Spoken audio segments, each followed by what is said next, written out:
coming from MIS.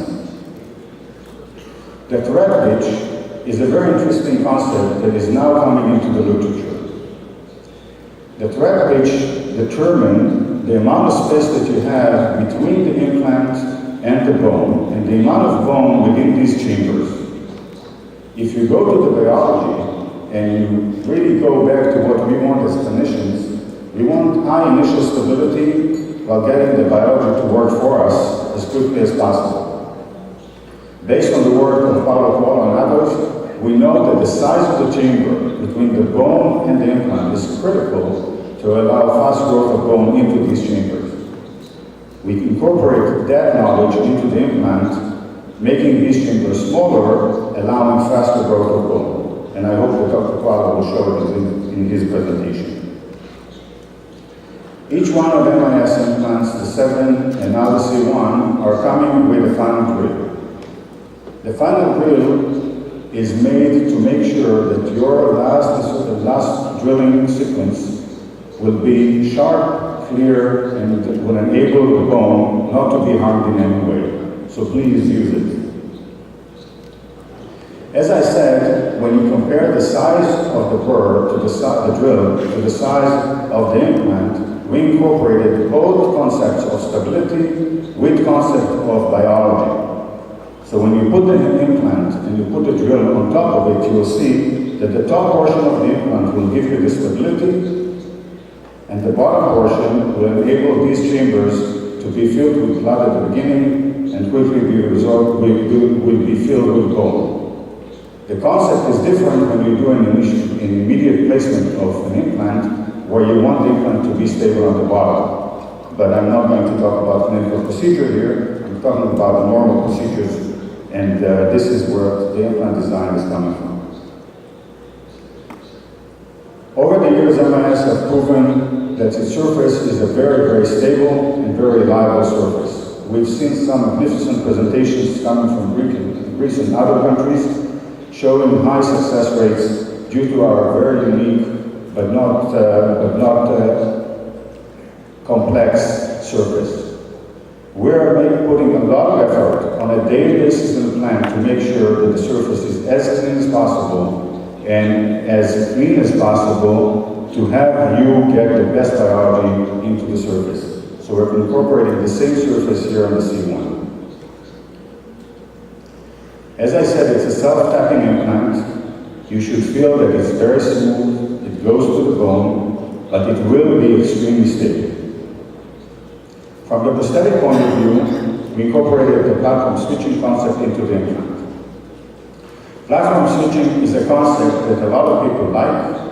We've seen some magnificent presentations related to the platform switching, and we think that will give you the extra tools to have this concept with the C1. The additional thing that you can see from here, is the fact that all components are also colored by yellow, and I'll get back to that in a few minutes. What are the options, prosthetic options that you will get? We are coming out with a large number of prosthetic options. Some things are going to be easier with C1, one thing will be less easy. The less easy thing is that you will not be able to cast your own abutment to go into the C1. We feel that this might be risky. We're looking into technologies that will enable us to do that. But other than that, what you'll see on all these components, that you have the bottom of the component is marked by the platform that you're going to go for. The top portion are all gold colored. This is based on research done at Harvard showing that for aesthetics, the best color for an abutment would be the gold color.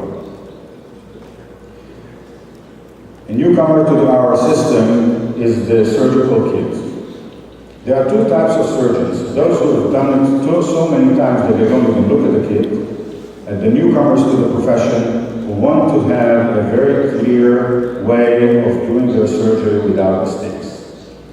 And in this group, I incorporate all those who are used to different other systems.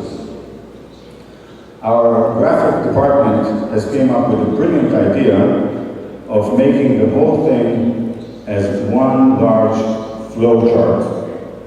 So we start at the bottom, where you get both the round drill and the spade drill, depending on your preferences. We're going to give you 4.2 pilot drills, each one with a determined length. Once you've gone through this, you go to the center of the kit, which has a round circle that will allow you to follow a step-by-step procedure that will get you to your desired implant. If you go to the Miramar Saloon, you will be able to see these kits out there and get the impression of what they look like. On the side, you will see the measurements, and we put that because of the fact that some of you may be using other systems and want to make sure that you don't make any mistakes drilling in. We are going to change that system, and we are going to incorporate new marks on our drills soon to allow your drilling sequence to be easier. On the other side, something that I asked you to note, and this is the top portion of this picture. When we are using hex implants, we know that the flat surface should go to the buckle in order to incorporate all the components and get the right angulations. Those of you who are not familiar with the system will see that little picture there that will enable you to know which side of the implant should go to the buckle to make sure that you can get the angulated abutment in place. A new addition to the system are these parallel pins.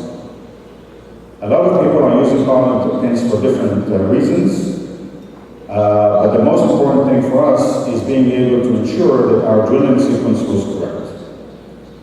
So we incorporated different diameters within the parallel pin, so if you take an X-ray as I did here, you'll be able to really quickly see where you are against the bone. We also incorporated a 3-in-1 key.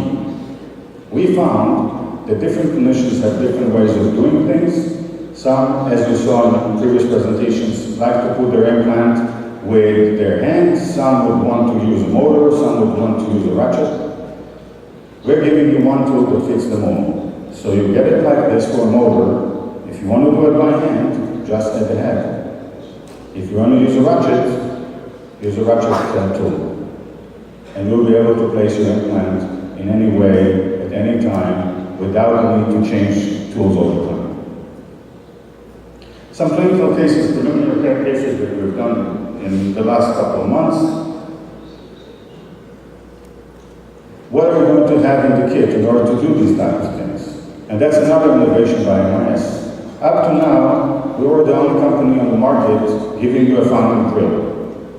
All companies gave you some kind of a mount in some cases, maybe an abutment, and all of them gave you a cover screw. All these things are going to be in the C1 box. You're going to get the implant, of course. You're going to get the final drill, the implant, a peak abutment, I'll talk about in a second, a cover screw, and a healing screw. Every type of surgery that you want to do, you will be able to do using just one box without looking for components or trying to figure out what you'll need next. As I said, we tried the implant in Israel a few times. We did a clinical case of immediate loading. I thank Dr. Alon Shifter for sharing his clinical experience with the C1.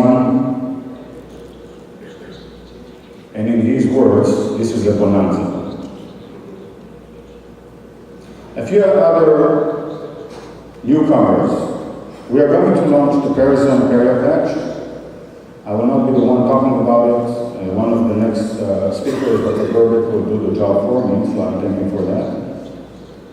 I want to talk about prototypes. MIS stands for Make It Simple.